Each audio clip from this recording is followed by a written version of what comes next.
Ini demi anak-anak saya, Pak. Saya ini seorang ibu, saya sudah diseret-seret, dikirim seorang polwan loh saya ini. Saya ini seorang polwan, saya diseret-seret. Seperti PKI Pak saya masih berdinas pada waktu itu, Pak. Kasihan dengan anak-anak saya sampai dibuat seperti ini.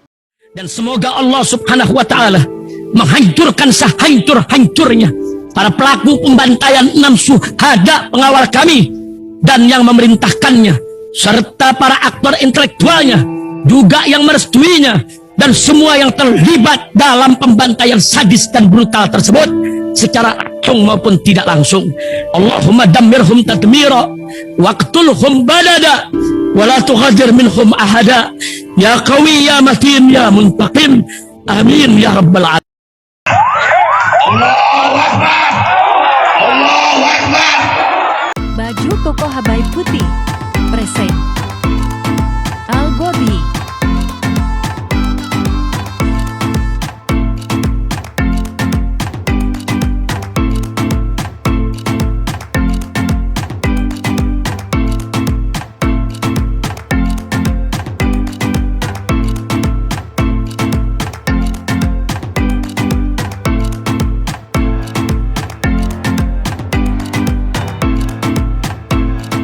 Assalamualaikum warahmatullahi wabarakatuh. Welcome back, selamat datang lagi di channel Babe Aldo. Alhamdulillah malam ini seperti yang kalian tahu kemarin ya, kita angkat sebuah peristiwa yang memilukan, di mana seorang anak demi ibunya sampai akhirnya curhat di media sosial karena tidak mendapatkan perhatian. Di mana peristiwa kasus ini itu menyangkut oknum polisi ya, keluarga oknum polisi. Dan malam ini alhamdulillah kami bersama Ibu Rusmini, Ibu Aitu Rusmini dan anaknya Andi. Assalamualaikum Ibu. Ya, waalaikumsalam, Babe. Iya, apa kabar Ibu? Alhamdulillah sehat. Iya, jujur aja Bu, saya kemarin itu merasa terpanggil karena ini sudah bab ibu soalnya. Kalau saya ini, kalau udah urusan ibu itu nomor satu, nggak ada tawar-menawar. Tapi ada kabar yang luar biasa Bu. Ibu mestinya berbangga punya anak kayak Andi. Karena udah jarang sekarang ada anak yang mau memperhatikan, menjaga ibunya sampai harus meninggalkan semuanya. Mudah-mudahan Andi tetap istiqomah ya, Andi, jaga ibunya. Amin. Allahumma amin. Iya. Baik Bu, jadi sebenarnya saya penasaran Bu, peristiwa ini nggak apa-apa saya mulai nanya-nanya, nggak apa-apa Bu ya? Iya, siap. Mohon izin. Iya, Ya. siap. Ya, soalnya saya tahu ini pasti akan sedikit menggugah perasaan Ibu, mungkin akan ada sakit atau apa. Saya minta maaf, cuman biar ini rakyat Indonesia tahu, dan kalau perlu Kapolri tahu ini ada oknumnya begini, ini sama keluarganya loh ini. Iya. Kebayang nggak? Iya kan? Kepolisian ini mestinya melayani dan mengayomi masyarakat.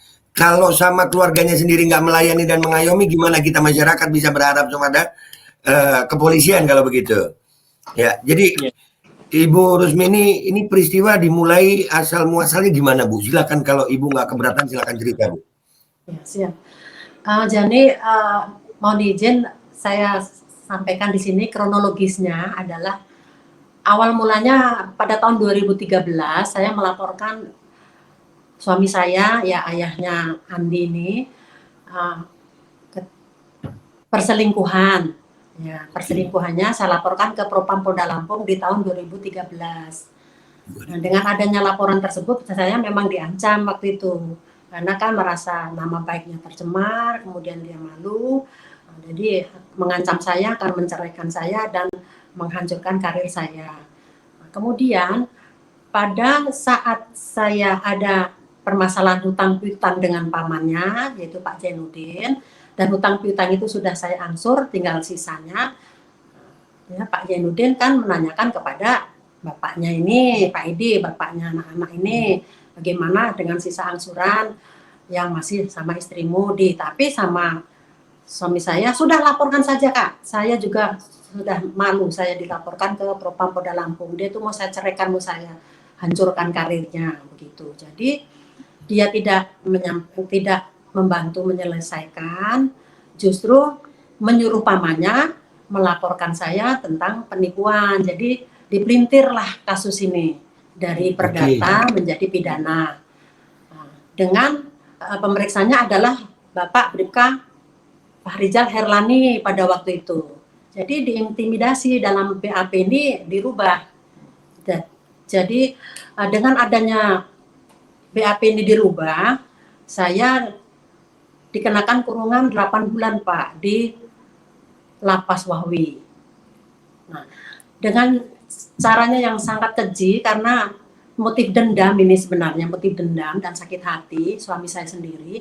Jadi pada saat saya masih dalam posisi berdinas, masih berbaju dinas lengkap, saya tuh sampai diseret, saya digiring sama Propam dan anggota reserse Polda Lampung, digiring, dimasukkan ke sel Polda Lampung. Hanya hitungan jam Pak, setelah zuhur dan setelah asar baru dilimpahkan ke kejaksaan. Ini seharusnya kan udah menyalahi prosedur, seharusnya kan kita ini minimal 14 hari ditahan, tapi kita tidak. Itu karena semua sudah direkayasa. Jadi saya ini adalah korban mafia peradilan. Hakim, jaksa, polisi, pengacara semua bermain. Baik Bu, waktu Ibu melaporkan di tahun 2013 ke Propam tentang perselingkuhan, apa tindakan dari kepolisian terhadap suami Ibu? Ya, itu karena semua memang rekan-rekannya semua, jadi semua sudah dikondisikan oleh suami saya sendiri bahwa semua itu hanya alibi begitu. Padahal udah jelas bukti-bukti lengkap semua ini, BAP-nya ada, bukti-bukti ada lengkap, surat pernyataan suami sendiri ada, perselingkuhannya ada, semua lengkap. Tapi hanya alibi begitu. Ibu minta maaf Bu, Ibu berdinas dengan suami Ibu ini di Polsek atau Polres yang sama? Saya di Polsek Natar, Lampung Selatan. Kemudian kalau suami di Kasat Pol Air Bakauni, jadi sebagai Kasat Pol Air ya, penyeberangan Bakauni Lampung. Oke. Ya. Jadi tindakan masalah perselingkuhannya selesai, masalah hukumnya selesai begitu aja ya? Ya seperti itulah Pak, karena kita ini sama-sama polisi Pak, jadi kita tahu bagaimana prosedur yang direkayasa atau prosedur yang benar Pak. Jadi semua itu karena sudah dikondisikan dengan suami saya sendiri, yaitu tadi Pak semua sudah masuk angin, jadi kita selalu dikalahkan.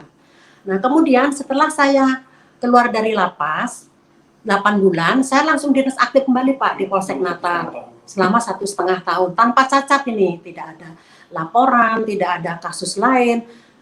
Ternyata suami saya ini masih kurang puas. Kalau tidak di PTDH, jadi sudah dinas 1 tahun 6 bulan, saya baru di sidang kode etik, itu pun sudah menyalahi Perkap nomor 19 tahun 2012 pasal 51 ayat 4 bahwa seharusnya saya di sidang itu ya setelah keluar dari lapas, maksimal itu 30 hari. Kita sudah 1 tahun 6 bulan Pak. Ini udah jelas-jelas sudah menyalahi peraturan. Satu, yang kedua, semua pada saat sidang ini sudah direkayasa dan semua udah banyak pelanggaran-pelanggaran dalam perkap tersebut yang disampaikan oleh Bapak Julijar, yaitu sebagai pendamping saya dari Bitkum Polda Lampung yang dituangkan dalam memori banding. Nah, jadi dan pendapat saran hukum dari Polda Lampung yang ditandatangani Bapak AKBP Made Kartika menyatakan bahwa tidak tepat untuk Aibturus Minini untuk di PTDH karena tidak memenuhi unsur pasal yang dipersangkakan yaitu penipuan. Nah, ini adalah melanggar daripada PP nomor 2 tahun 2003. Ini yang menjelaskan Polda Lampung sendiri. Itu tahun berapa ya Bu? Siap. Ada rekam tahun 2015. Jadi saya keluar dari lapas 2014, langsung dinas kembali sampai 2015 akhir Desember. Kemudian dalam rekaman anggota Propam yang sebagai saksi sekretaris dalam sidang menyampaikan bahwa ya intinya dalam isinya ini minta maaf nggak bisa bantu karena memang ini sudah perintah daripada Polda Lampung. Jadi intinya harus dikalahkan baik dalam sidang apapun. Begitu. Ibu kan waktu di sidang kode etik itu dapat pendampingan hukum nggak Bu? Ya siap, pendampingan hukum Pak Julijar dari Bitkum Polda Lampung. Justru beliau yang menyatakan bahwa tidak tepat banyak pelanggaran, ini ada memori bandingnya ada. Sudah saya lampirkan semua di Twitter. Proses kasus ini kan Ibu setelah di PTDH kan ada banding Ibu berarti ya? Banding kode etik ada ya? Banding. Ya. Banding kode etik, sidang kode etik. Iya, Itu sudah ada keputusan bandingnya belum, Bu? Ya ini kita masih proses minta banding kode etik, sampai sekarang kita belum dipanggil-panggil.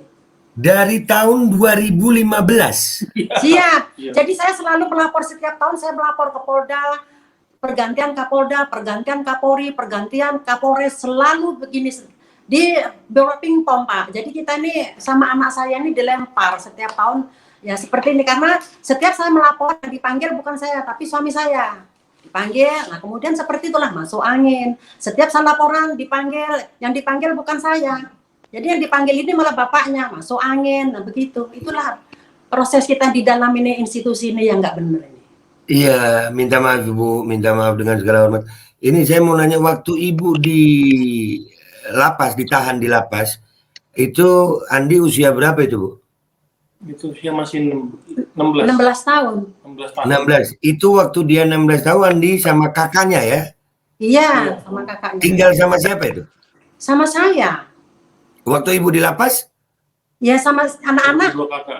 sama kakaknya berdua. Jadi yang waktu di lapas, anak-anak inilah yang ngurusin saya. Soalnya kalau bapak udah ke Jakarta deh.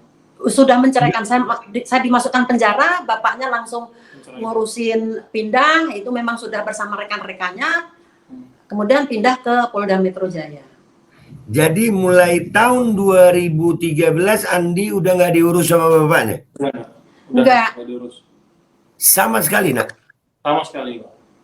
Allahu Akbar. Jujur aja Bu, saya termasuk aktivis di kemanusiaan yang juga mengurusi beberapa rekan-rekan yang ada permasalahan hukum.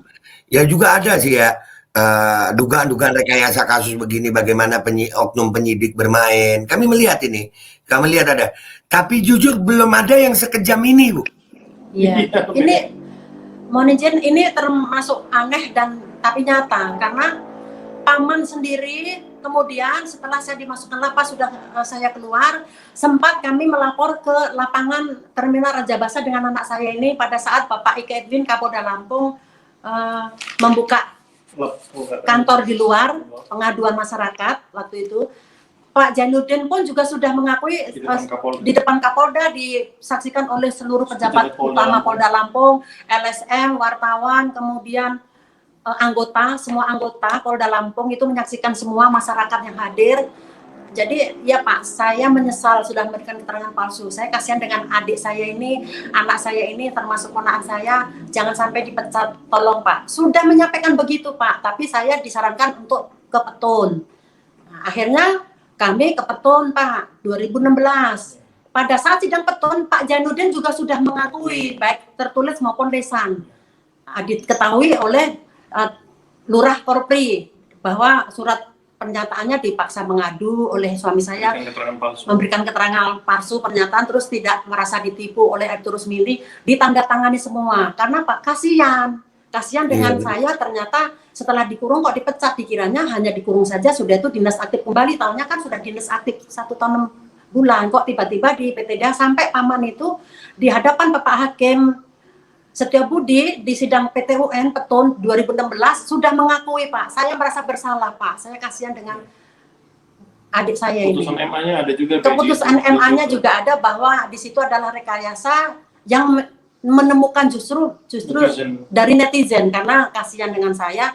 Ini memang benar-benar luar biasa itu rekayasa, karena ada diakui Pak Jainuddin bahwa disuruh sama suami saya KPAD Ransah, tapi saya tetap dikalahkan. Ya kembali lagi tadi Pak, anggota menyampaikan, anggota Propam, bahwa ini semua sudah perintah dari dan pesanan dari Polda, begitu. Jadi tidak membela yang benar. Allahu Akbar. Dari MA, dari Mahkamah Agung ada putusannya sudah? Ada yang menemukan justru netizen. Netizen yang menemukan di Twitter. Nah kemudian setelah saya ke Petun tidak tetap dikalahkan, kemudian saya melaporkan balik paman saya keterangan palsunya dengan tujuan untuk PK, peninjauan kembali pidananya dan perdata ke Petun. Saya melaporkan ke Polsek Tanjung Karang, ke Polsek Teluk Betung Selatan. Ya, saya melaporkan ke Polsek. Di situ yang menerima penyidiknya adalah Bapak Bribka Arpansah. Ada semua foto-fotonya ada. Tetapi laporan saya tidak ditindaklanjuti selama 1 tahun. Karena tanda kutip tadi Pak, sudah masuk angin. Nah, Iya. jadi selama 1 tahun sampai paman saya ini meninggal dunia tidak ditindaklanjuti. Akhirnya saya tidak bisa mengajukan peninjauan kembali PK ke Petun dan ke Pidana dan Perdata. Nah, makanya sekarang ini saya mengajukan PK kode etik karena kode etiknya yang memang jelas-jelas direkayasa. Laporan saya tidak ditindaklanjuti. Kemudian di tahun 2017 saya melaporkan Bribka Arpansa sebagai penyidik yang tidak menindaklanjuti laporan saya, Pak, ke Propam Polda Lampung. Sampai sekarang tidak ada tindak lanjutnya. Masuk angin lagi. Saya kan polisi, Pak. Jadi saya tahu prosedur yang benar atau yang direkayasa ini, kan begitu. Betul, Ibu. Ibu Iya, minta siap. maaf. Ibu berdinas selama berapa lama di polisi ini, Bu? Sudah 25 tahun. Berarti memang Ibu paham betul di dalam ini bagaimana? Iya, saya sudah di bagian intelijen saya sudah, di bagian lalu lintas sudah, semua sudah. Jadi saya tahu gimana kinerja Polri karena ini kan suami saya sendiri. Saya ini tidak ada bermasalah dengan institusi, saya tidak bermasalah dengan orang lain, tidak merugikan negara, tidak merugikan orang lain. Saya kan bermasalah keluarga dengan suami, tetapi saya yang dikorbankan. Iya, Nah, padahal suami Ibu yang berselingkuh ya? Iya, saya laporkan. Jadi sakit hati. Iya. Ya, siap. Dan perselingkuhan itu sampai sekarang juga belum ada tindakan apa-apa ya? Tidak ada, hanya dipindahkan. Ya semua itu karena sudah dikondisikan dengan suami saya dengan pangkat jabatan dan uangnya. Karena dulu kan memang suami saya kan sebagai Kasat Pol Air Penyeberangan Bakauni itu yang terkenal tajir melintir sampai kasus saya dipelintir ini kan. Kasus hutang memang piutang. berdinas di tempat basah ya dia ya? Iya, tempat basah. Iya. Jadi semua koleganya itu sudah dikondisikan. Kenapa saya kejar sampai 8 tahun ini? Sampai saya sampaikan di video saya bahwa saya kejar sampai kamu sampai liang kubur. Kalaupun belum puasa doker kuburan kamu, inilah sekarang saya buktikan. Karena demi anak saya berjuang ini Pak. Demi anak saya sampai anak saya dibuat depresi. Karena Iya, kakaknya Andi ya? iya, karena tidak diurusin anak-anak ini kan. Nah, kemudian pada tahun kemarin Pak, 2022 bulan September, kami menghadap Pak Irwasda Pak. Polda Lampung. Polda Lampung, Pak Kombes Sustri Bagus. Sustri Bagus, sekarang mungkin sudah naik ya pangkatnya. Beliau menyatakan, kenapa Bu, kasusnya dipelintir ya? Oh siap Pak, dipelintir ya. Beliau sendiri sudah menyampaikan Pak, kasus saya ini dipelintir. Maksudnya utang piutang dipelintir menjadi penipuan. Nah, tetapi kenapa Bapak nggak bantu? Saya bilang kan, Bapak sendiri udah mengakui dipelintir. Beliau menyatakan bahwa nggak bisa bantu Bu, karena ini hanya cerita. Oke lah Pak, sekarang saya buktikan cerita saya. Karena kami tidak ada keadilan di dalam kasus saya ini Pak. Jadi anak saya ini karena diblokir bapaknya sudah nggak ngurus lagi, kami dibuang dengan istilah bapaknya. Jadi akhirnya anak saya ini inisiatif menaikkan ke Twitter. Nah setelah naik ke Twitter, setelah viral, baru dikeluarkanlah SKPP. Seharusnya prosedur yang benar, pada saat saya di PTDH, dipecat tahun 2015 itu harus disertakan surat pemberhentian gaji, SKPP. Nah, ini setelah viral, baru dikeluarkan SKPP. Itu berapa lama Bu jaraknya? Ya, Pak. Dari dipecat sampai keluar SKPP jaraknya berapa lama itu? Hampir 8 tahun, baru Mei kemarin Pak, yang suratnya. Berarti minta maaf Ibu, izin. Berarti selama 8 tahun itu semestinya Ibu nerima gaji ya? Iya, saya juga baru tahu kalau gaji saya ini ternyata masih berjalan. Jadi bukan saya mengarahkan KPPN untuk saya minta gaji saya, tidak. Saya baru tahu justru setelah SKPP keluar. Ini dari KPPN menyampaikan, direkam dengan anak saya, staf KPPN Pak Sobri dan Ibu Agnes menyampaikan bahwa harus Ibu mengulangkan kelebihan gaji di tahun 2023 Bu, karena saya kaget, saya tidak menerima gaji dari tahun 2016 sampai dengan sekarang. Kemudian siapa yang menerima ini Mbak? Ini ada akun penerimaannya. Ternyata akun penerimaannya ya bendahara. Setelah saya konfirmasi ke bendahara, itu Sukrana tidak mengakui dengan alasan tidak masuk ke rekening pribadi. Tapi kan kemudian itu tahu. Iya siap. Kemudian alasan salah ketik tahunnya. salah ketik gitu.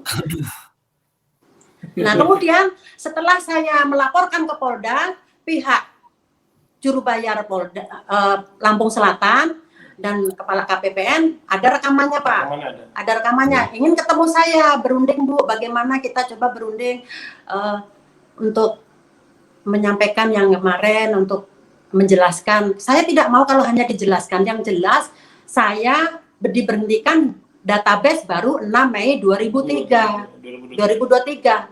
Ini bukan saya menjelaskan, tetapi dari pihak KPPN. Ya tolong, itu kan berarti hak saya, keringat saya loh, ini untuk anak-anak saya. Tapi dengan alasan itu tidak berkompeten katanya. Ya, kan sesuai Dirjen Perbendaharaan. Iya, padahal sesuai dengan Dirjen Perbendaharaan tahun 2017 pasal 42B ayat 1. Karena saya kan masih statusnya diberhentikan sementara karena masih banding terus Pak gitu. Jadi Ya, masih berarti minta maaf ini dengan bahasa masyarakat awam seperti saya. Artinya ibu dikatakan PTDH padahal nggak PTDH, gaji masih mengalir tapi nggak masuk ke ibu gitu. Ketahuannya nggak masuk ke saya. Ketahuannya baru 2023. Iya, siap. Justru saya suruh mulangkan sampai sekarang saya belum bisa mengambil asabri dengan alasan suruh kembalikan dulu yang kelebihan gaji. Ini sesuai dengan seperti kasus Tukin SDM salah ketik. Ini terus yang tanggung jawab harus ibu gitu. Iya. Iya, saya sudah kembalikan. Maaf. Iya, buat Pak Kapolri gimana anak buah Bapak, Pak ini nggak masuk akal, Pak. Iya. Ini nggak masuk akal. Iya, kesian ya. Jadi sudah mulai rekayasa kasusnya. Bagaimana ibu di penjara. Ya. Setelah itu ibu keluar ya begitu anak-anak jadi terlantar. Sudah dinas di PTDH.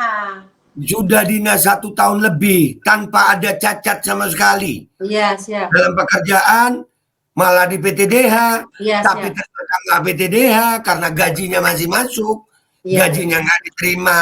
Ini tahun 2023 malah disuruh kembaliin gaji. Iya, siap. Ini alasan dengan juru bayar Sukrana menyatakan bahwa kalau juru bayar Sukrana ini berdasarkan Dirjen tahun 2013 yang itu kan memang sudah dirubah. Dia alasannya karena belum tahu kalau dirubah dan alasannya kenapa? Loh kenapa? Seharusnya kan setelah saya di PTDH langsung keluar SKPP. Sampai Pak Kapolres, Pak AKBP Edwin diwawancarai oleh media. Jadi Pak, kalau seperti Ibu Rusmini ini kan di PTDH 2015. Kemudian surat pemerintahan gajinya bagaimana Pak SKPP-nya?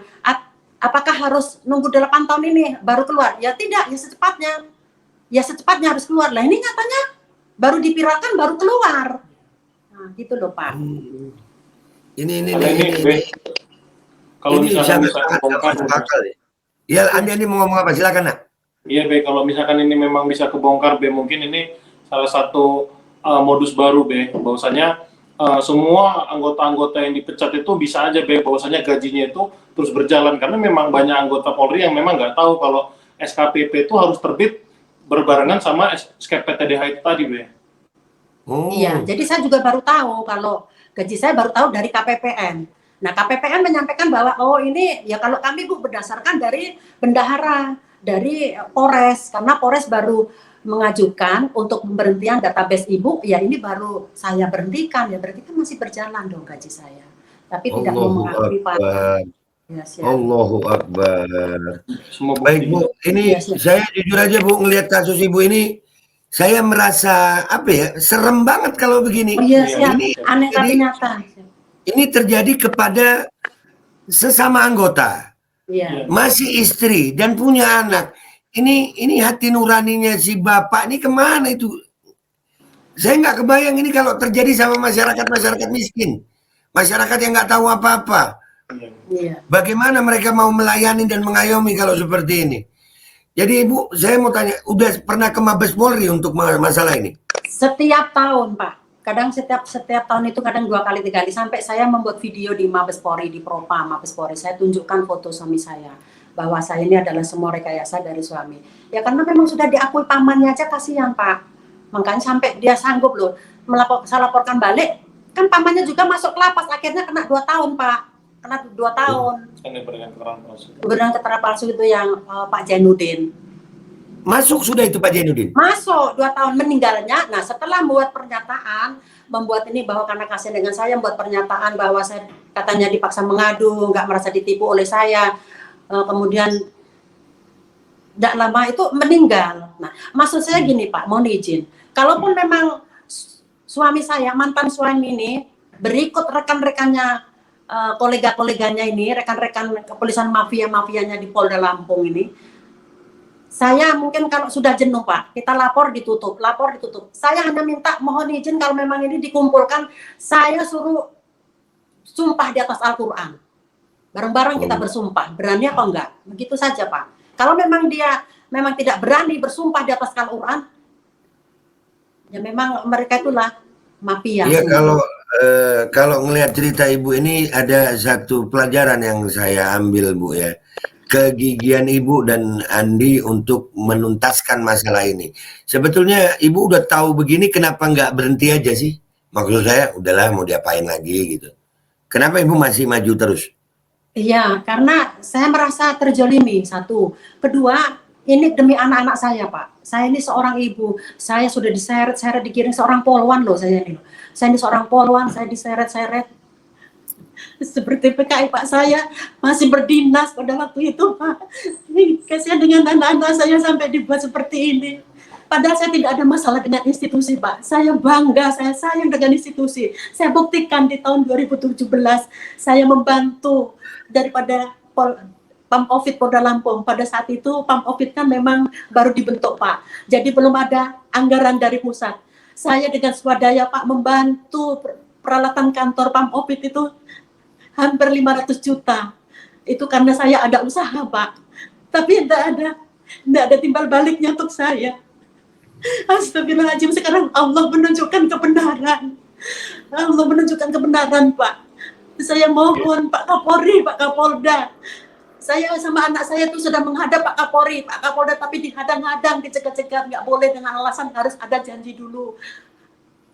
Begitu terus Pak, terus dan terus. Setiap laporan saya ditutup, sampai laporan saya di tahun 2016 yang melaporkan keterangan palsunya Pak Jainuddin tidak ditindaklanjuti pun, itu semua sudah ditutup semua. Masuk angin semua. Ya kami ini polisi loh Pak, saya tahu bagaimana dengan penerapan kepada masyarakat. Iya. Itu yang terjadi. Selama ini melaporkan sudah pernah ada tokoh-tokoh pengacara yang mendampingi Ibu belum? Iya, saya pengacaranya, ya itulah tadi Pak, saya karena saya ini memang korban mafia peradilan sesuai apa yang disampaikan oleh Pak Mahfud MD, bahwa di dalam mafia peradilan itu adalah hakim, jaksa, polisi, pengacara bermain. Nah, jadi pada saat saya di lapas Pak, 14 orang kawan saya, tapi semua diaktifkan Pak, padahal yang 14 orang ini Pak, kasusnya berat-berat, narkoba, kasus kerjasama rampok, semua ada Pak, kasus pencurian, kasus semua kasus. Tapi mereka diaktifkan kembali ya, karena apa? Karena masuk angin.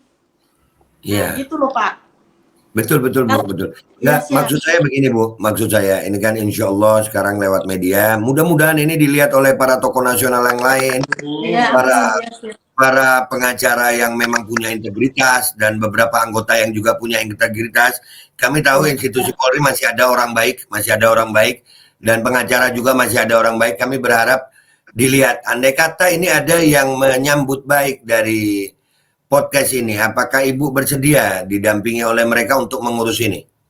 Iya, siap Pak, saya bersedia. Bahkan saya tuh siap dipanggil. Sampai Pak Presiden, Pak Kapolri, Pak Kapolda, saya tuh siap, saya pengen Pak. Saya tuh dipanggil karena selama ini saya menghadap selalu dihalang-halangi. Yang halangi bukan orang lain, mantan suami sendiri Pak. Karena takut nama baiknya ya tercemar, kan begitu. Kalau berkas kita Tapi kalau begini ini kan insya Allah mudah-mudahan ini akan dilihat oleh tokoh-tokoh lain ya. Mudah-mudahan akan dilihat. Saya pribadi Bu, jujur aja terpanggil untuk ini karena saya sayang sama Ibu. Saya cinta sama Ibu. Terima kasih banyak Ben. Ya, siap. Saya yang terima kasih ini. Andi terima kasih, lu udah ngajarin gue bagaimana caranya berbakti kepada orang tua. Dan alhamdulillah ada hadis Nabi Bu, kata Nabi SAW, likulli syai'in fi salih, segala sesuatu ada baiknya. Jadi Iya, mungkin dari peristiwa Ibu ini tetap semangat Ibu, kita akan tetap Iya, kawal siap. kasus ini. Ya mudah-mudahan dari siaran ini insya Allah bisa ditindaklanjuti mungkin Kapolri. Mungkin Iya. kalau kelas saya belum sampai dilihat Kapolri Iya, mungkin. iya, siap. Ya tapi Mohon paling tidak ada mohon izin. tokoh-tokokoh lain. Iya Pak, mohon izin nambahkan ya Pak. Jadi Siap, Bu. harapan saya untuk kasus saya ini hanya minta pensiun dini Pak. Saya ini untuk anak-anak saya.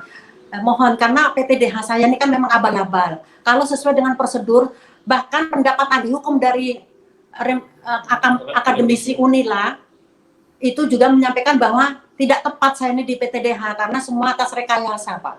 Jadi semua Iya. sudah lengkap semua berkas-berkas di sini, termasuk Pak Kapolda Ike Edwin pun sudah menandatangani di sini bahwa menyampaikan ini tidak tepat begitu. Tapi ya sampai sekarang masih nihil, saya belum ada. Siap Bu. Jadi ibu-ibu silakan, ini podcast punya Ibu sekarang. Ibu mau nyampaikan apa aja bebas di sini. Jadi harapan Ibu apa, kalau memang harapan Ibu seperti itu, apa yang Ibu perlukan insya Allah bisa dilihat sama orang-orang buat para tim ahli hukum yang nonton podcast ini. Ya ini kezaliman yang jujur aja ya. Selama saya jadi aktivis Bu, saya bersuara yang benar. Saya belum pernah ngelihat orang sezolim ini. Belum pernah. Ini zolimnya di luar nalar ini. Iya. Ini si Bapak ini siapa namanya Bu? Edi. Pak Edi, siap. Pak Edi dengan segala hormat, gue cuma mau bilang Pak, di dunia sebentar Pak, Bapak juga akan mati. Nggak perlu apa-apa, Pak akan mati. Bagaimana Bapak mempertanggungjawabkan kejadian ini di hadapan Allah? Bagaimana Bapak mempertanggungjawabkan kejadian ini nanti dikubur? Jangan merasa bahwasannya jabatan Bapak akan kekal. Enggak Pak, enggak. Ini mumpung ada kesempatan, izinkan saya berbicara ya Bu. Bapak Edi, tolong perbaiki ini. Perbaiki, Ibu nggak minta apa-apa. Jangan dipersulit lagi, udah hidupnya udah segini Mbak, lama udah cukup susah sayang. Dan harapannya Andi apa nak? Sampaikan nak. Harapan Andi. Ya kalau harapannya ibu saya bisa cepat selesai urusannya, bisa aktif kembali, terus itu hak-haknya dipenuhi, dan ya apapun itu yang berkaitan dengan kasus ibu, siapapun itu yang terlibat, ya itu semua kebijakan dari Kapolri. Apa memang mau diusut semuanya kita bedah semua kasus ini dari dulu, ya silahkan gitu loh. Siap, berarti intinya mudah-mudahan pesan ini sampai ke Kapolri ya. Ya, siap ya. Iya, karena kalau Kapolda kayaknya udah mentah ya. Iya. Ya, kalau Kapolda ini menunggu kebijakan Kapolri, karena waktu itu Pak Irwasda menyampaikan begini, ini yang bisa mengaktifkan Ibu Rusmini ini hanya satu PK di PT UN betul, dan yang kedua Pak Kapolri, karena sesuai dengan Perkap nomor 7 tahun 2002 Ibu Rusmini ini tidak bisa karena udah lebih dari 3 tahun. Saya sampaikan Pak, mohon izin, kasus saya ini kan mengacu kepada Perkap nomor 19 tahun 2012. Jadi pada saat kasus saya belum ada Pak Perkap nomor 7 tahun 2022 ini. Kan saya sampaikan begitu. Ya, alasannya Baik, begitu Ibu. terus. Ada closing statement mungkin dari Ibu? Apa yang Ibu mau doa, mau apa? Saya minta doa Ibu ya. Doanya orang yang terzolimi makbul Bu. Saya minta doa Ibu.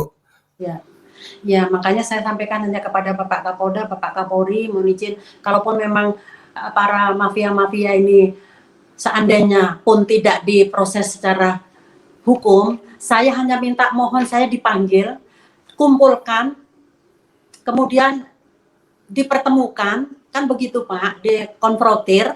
Nah, kalau memang tidak mau mengakui, saya hanya minta sumpah aja di atas Al-Quran, sesuai apa yang saya sampaikan pada Pak Jainuddin. Nah, kalau memang sudah sumpah Al-Quran ini kan sudah hukum Allah ini Pak, kan begitu. Kalau memang mereka berdusta, mereka itu memang jolim, kan sudah jelas seperti Pak Jainuddin, begitu aja. Siap. Kalau bapaknya ini orangnya munafik, kalaupun dikonfirmasi pasti dia tidak mau ngaku. Kan saya tahu orang saya itu 20 tahun sebagai istrinya. Jadi saya tahu kalau dia tuh nutupin kasus. Karena selama saya mendampingi beliau dulu, kalau ada permasalahan kasus apa yang menyangkut dia, saya yang suruh cepet-cepet, saya suruh ngadep, suruh nutup. Nah sekarang begitulah yang diterapkan oleh saya. Jadi urusan dia sakit hati dengan saya, semua laporan saya selalu ditutup. Makanya sampai 8 tahun. Saya kejar terus, Pak. Karena lawan saya saya tidak bermasalah dengan institusi, tapi bermasalah dengan suami sendiri. Demi anak-anak saya tidak bermasalah dengan orang lain. Demikian. Alhamdulillah Ibu, terima kasih banyak. Saya bantu untuk share ini. Dan kalau Ibu ada keperluan untuk menyampaikan suara lagi, Andi, silakan. Channel Babe Aldo memang channel untuk suara rakyat, suara orang yang tertindas, suara orang yang terzalimi. Dan kesimpulannya guys ya, kita selama hidup ini ya, kita udah melihat berapa banyak rekayasa kasus termasuk yang terjadi kepada Sambo juga. Ya itu kan awalnya direkayasa. Jadi memang institusi Polri ini sudah terlalu banyak oknum yang pinter merekayasa kasus. Bahkan ini terjadi kepada keluarganya sendiri, yang notabene adalah istrinya dan mengorbankan anaknya. Dan kami mohon Pak Kapolri Listio Sigit, Pak Listio, di akhir masa jabatan Bapak sebagai Kapolri, tolong rakyat Pak, tolong rakyat yang tertindas, tolong rakyat Indonesia yang terzalimi, tolong anggota Bapak yang terzalimi. Karena di dalam institusi Bapak itu masih ada orang baik. Tapi kalau orang baiknya sendiri dizalimi seperti ini oleh oknum-oknum institusi Bapak yang justru mencoreng institusi Polri itu sendiri, kami berharap ada tindakan tegas.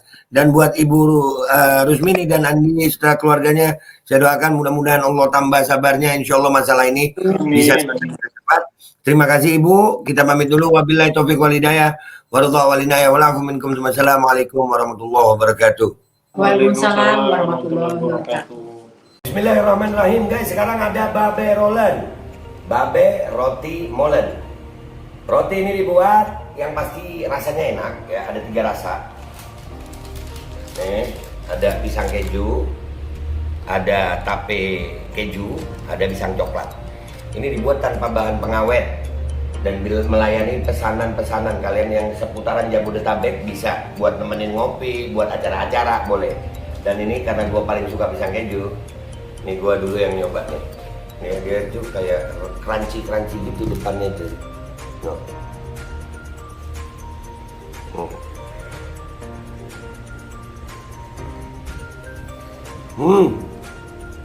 Tahu kerannya di depan nih, terus di dalamnya empuk. Ya Allah. Udah nggak usah lama-lama, lu kalau kepingin langsung pesen aja, itu ada nomor WA-nya, nanti gua kalau cantumin, ada juga IG-nya, langsung pesen, murah segini, cuman nanti dia tanya itu 35.000 kalau nggak salah ya.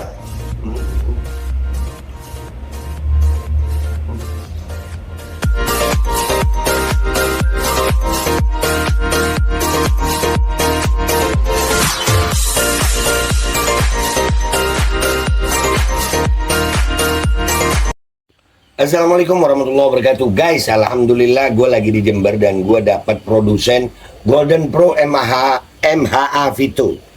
Ini guys, bahan-bahannya itu di dalamnya ada jintan hitam, ada broto wali, ada sambiloto, ada jahe, pegagan, ada madu hitam, ada propolis dan probiotik. Dan ini alhamdulillah gue udah berapa hari ya, 4 hari gue nyoba ini. Ini langsung aja guys, dia madunya madu hitam ya. Ya bukan madu bini, bukan madu hitam. Ini untuk obat dan untuk imunitas tubuh. Alhamdulillah kemarin gua badan-badan nggak enak, gua pakai sehari 3 kali nih produk. Cuman ditetesin di bawah lidah kayak begini. Jangan lupa bismillah, tapi bismillah sama sholawat. Allahumma sholli ala sayyidina Muhammad dan sayyidina Muhammad.